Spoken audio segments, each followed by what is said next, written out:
Hola, hoy tenemos que hablar de capacidad de deriva. No es un tema fácil.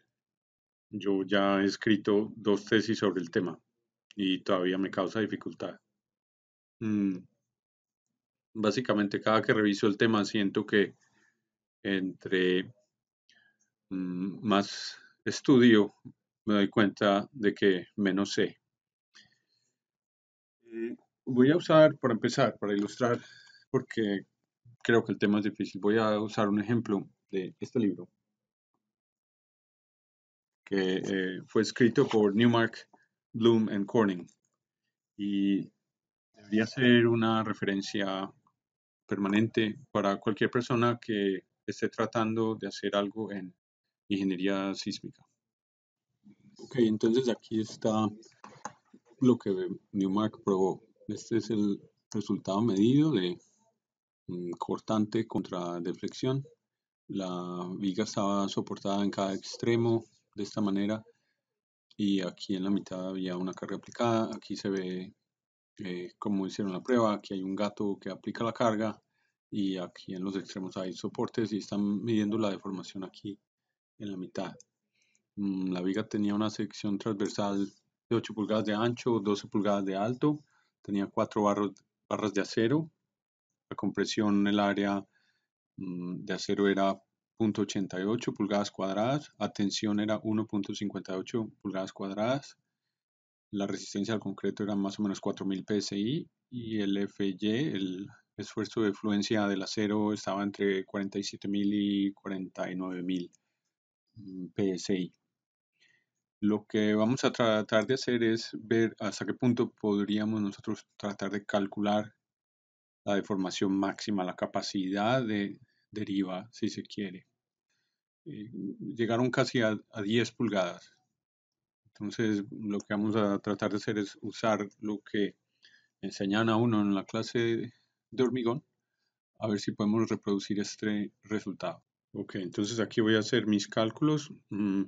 Se preguntarán por qué estoy tratando de hacer esto para una viga bajo carga monotónica. Si se dieron cuenta, esta viga se cargó en una dirección solamente, mientras que cuando yo tengo demandas de terremotos, las cargas varían, ¿no? Y hay descarga y luego hay carga en la otra dirección. Estoy empezando con un caso sencillo, simplemente para que vean que incluso en un caso así de sencillo, es muy difícil calcular capacidad de deriva. Entonces, la capacidad del hormigón a compresión es de 4000 psi. El área de acero a tensión es de 1.58 pulgadas cuadradas. FY, llamémoslo a tensión, tenemos 47 KSI o 47.000 PSI. El ancho, la viga es de 8 pulgadas. La profundidad efectiva, o sea, la distancia desde la fibra extrema a compresión a el acero a tensión era de 10 pulgadas. Y con estos números voy a tratar de calcular la deriva máxima. Lo que voy a hacer es lo siguiente. Primero me voy a preguntar cuál es la profundidad del eje neutro en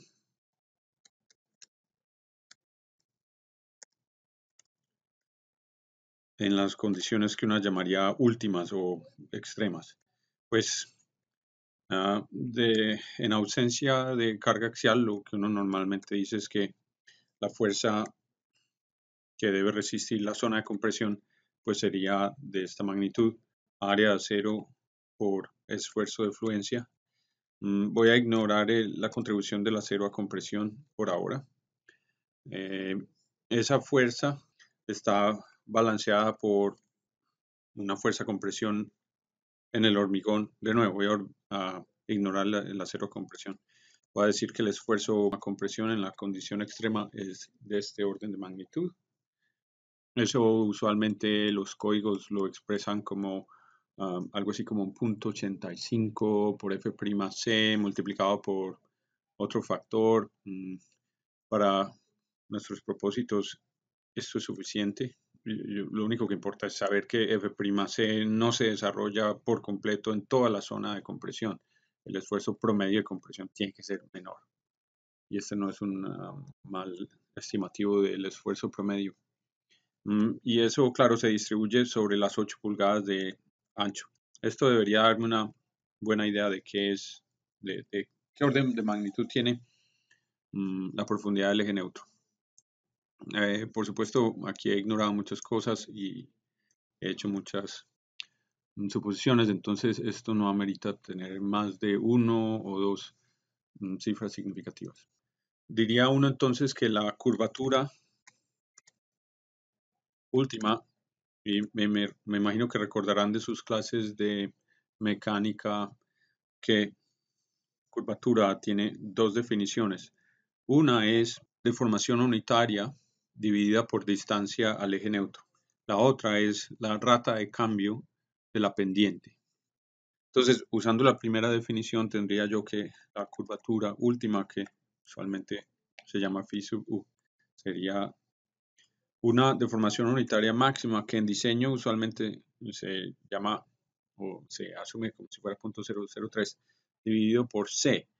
Ahora, 0.003 es algo que en teoría debería ser conservador, pero lo podría aumentar un poco, pero por ahora dejémoslo así, nada más para que vean el orden de magnitud de los números que obtengo yo. La curvatura tiene unidades que son un poco difíciles de interpretar, y unidades de 1 sobre unidad de longitud, porque se refiere a rotación por unidad de longitud a lo largo del elemento. Esa sería la curvatura última. La idea es que esta curvatura se concentra en la base del elemento. Y déjenme ilustrar eso con un pequeño dibujo. Pues la idea es que hay una zona aquí cerca a la base del elemento, que en este caso se representaría por esta punta aquí en el medio. Aquí cerca a la base se concentran las deformaciones unitarias y por tanto las curvaturas.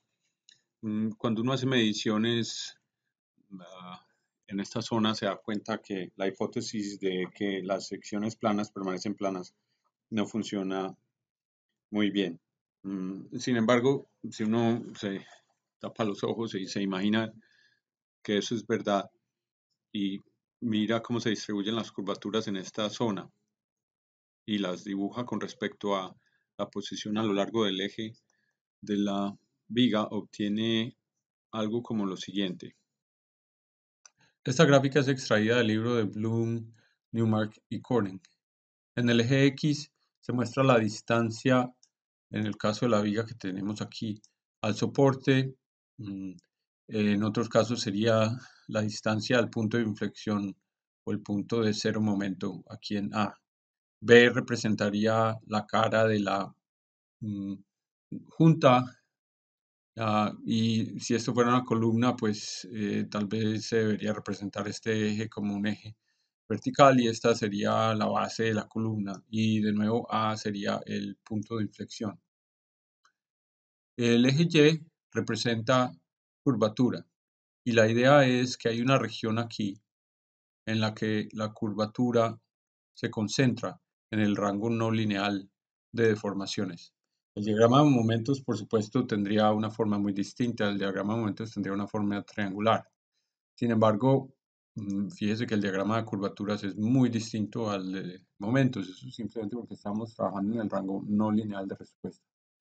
Y la idea es que la deformación máxima o el desplazamiento máximo debería ser el momento del área debajo de todo este diagrama con respecto a este punto. Eso es el teorema de área de momentos. Dice que, por lo menos dada la simetría de este caso, el momento del área debajo del diagrama de curvatura con respecto a este punto me da la deflexión. Por supuesto, esa deflexión va a estar controlada por el área que voy a colorear aquí en amarillo, por dos razones claras. Primero, las curvaturas aquí son más grandes Y segundo, la distancia al punto con respecto al cual vamos a tomar momento es mucho más alta que para otras áreas de la curva. De nuevo, esto sería la curvatura máxima acá. Y esto es lo que muchos autores llaman longitud de rótula plástica. Fíjense que es una cantidad que en realidad no existe, es una aproximación matemática, si así se quiere, porque aproximar esta forma con un rectángulo como el que tengo acá, así, no es más correcto que, por decirlo así, aproximar un círculo con un cuadrado de área igual.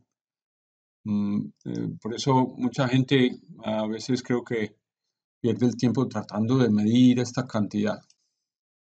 Esto no se puede medir, es una abstracción. Y de alguna manera la curvatura máxima también es una abstracción porque en una viga como la que tenemos aquí, una vez hay grietas de corte, la curvatura pierde su significado porque las secciones planas no permanecen planas y la distribución de deformaciones unitarias deja de ser proporcional a la distancia al eje neutro. Entonces, basados en esa figura que acabamos de estudiar, tendríamos que decir que la deflexión máxima, o llamémosle mejor la capacidad de deriva, debería ser igual, creería uno, a la curvatura máxima multiplicado por la longitud de la rótula plástica. No, eso es algo que no se puede medir. Hay autores que dicen que eso puede ser tan bajo como d sobre 4. Hay otros que le asignan a esta variable un valor tan alto como d.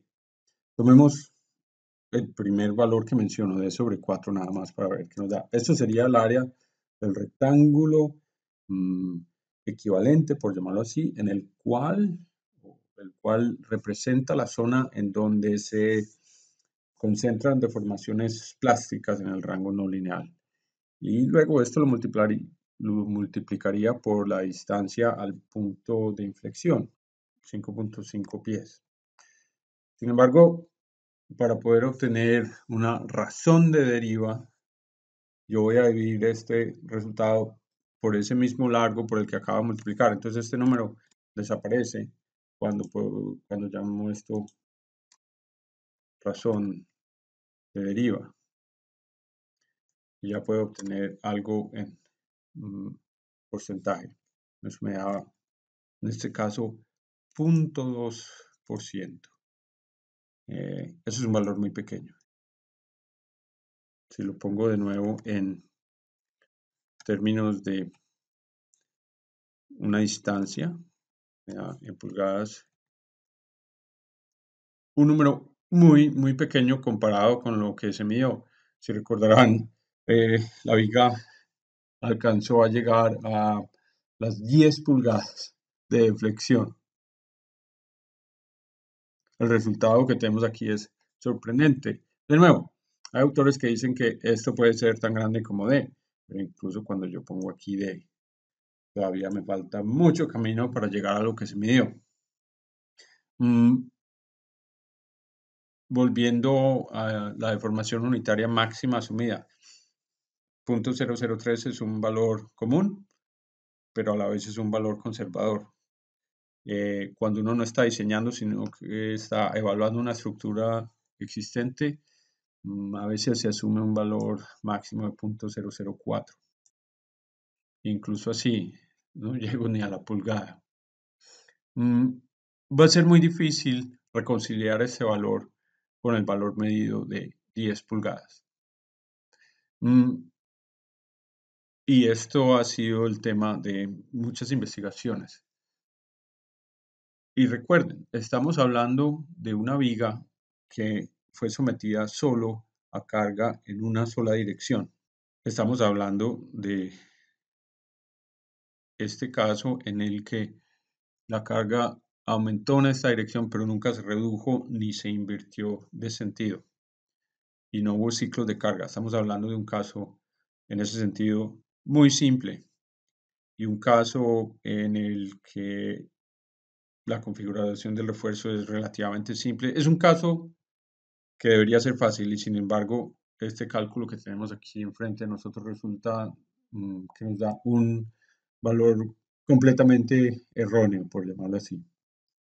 Mm, Por eso a la hora de calcular la capacidad deriva de elementos de concreto reforzado tenemos que pensar de manera distinta. Me imagino que para muchos los cálculos que acabo de hacer resultarán inadmisibles por su naturaleza extremadamente mm, simplista, por llamarlo así.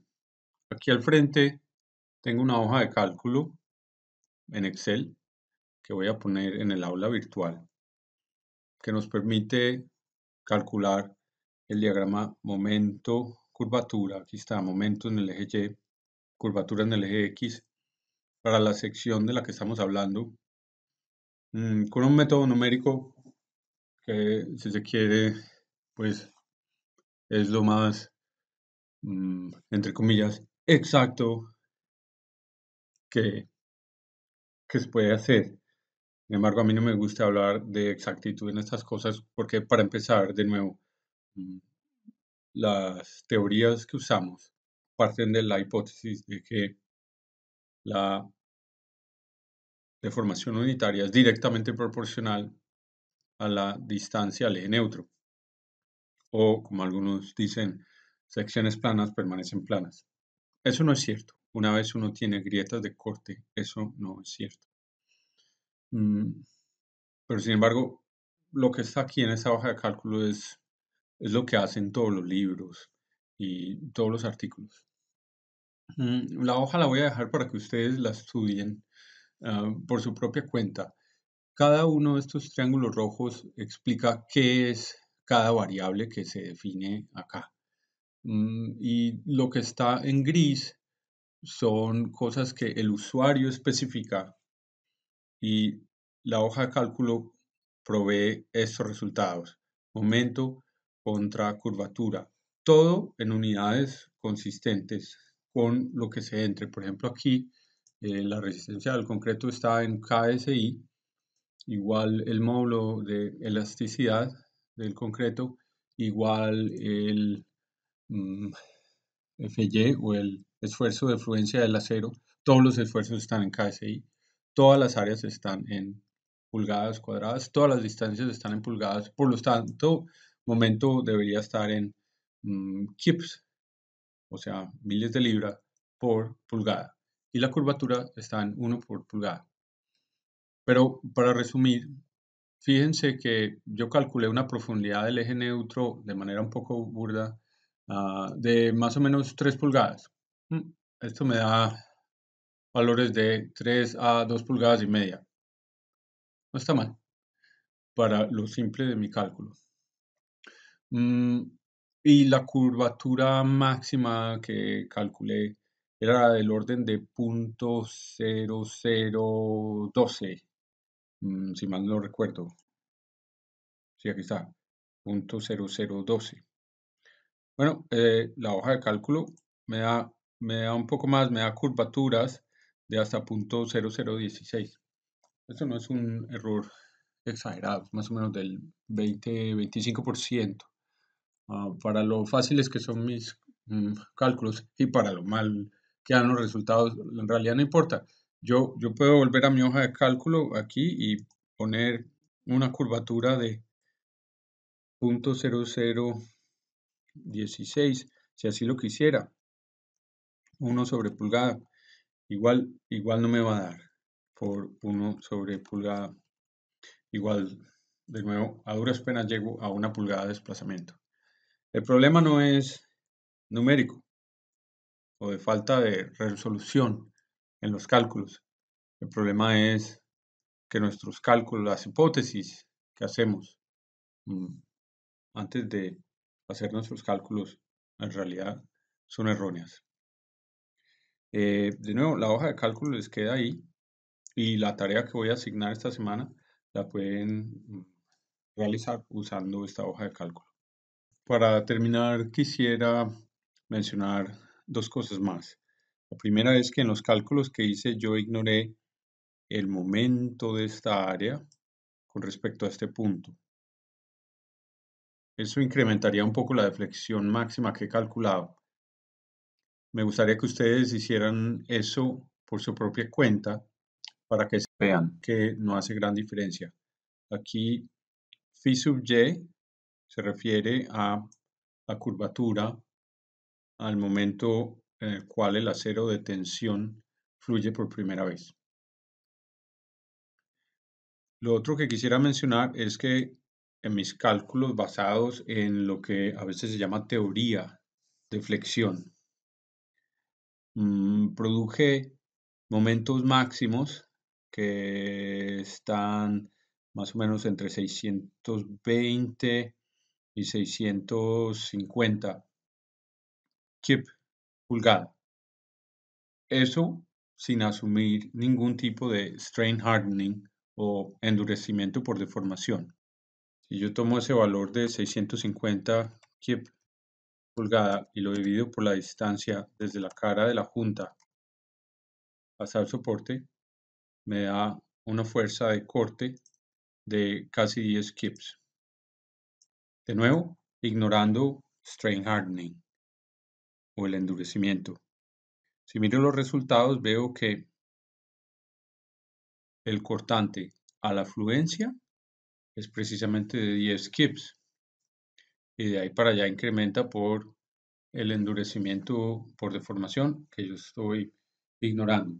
Entonces, para terminar con una nota positiva, debemos recordar que aunque los estimativos de deformación que la teoría convencional de flexión de hormigón reforzado me da son un poco pobres, sin embargo, los estimativos de resistencia que obtengo con ella, por lo menos para elementos controlados por flexión, como elementos que no fallan por corte o por adherencia, esos estimativos de resistencia son bastante buenos.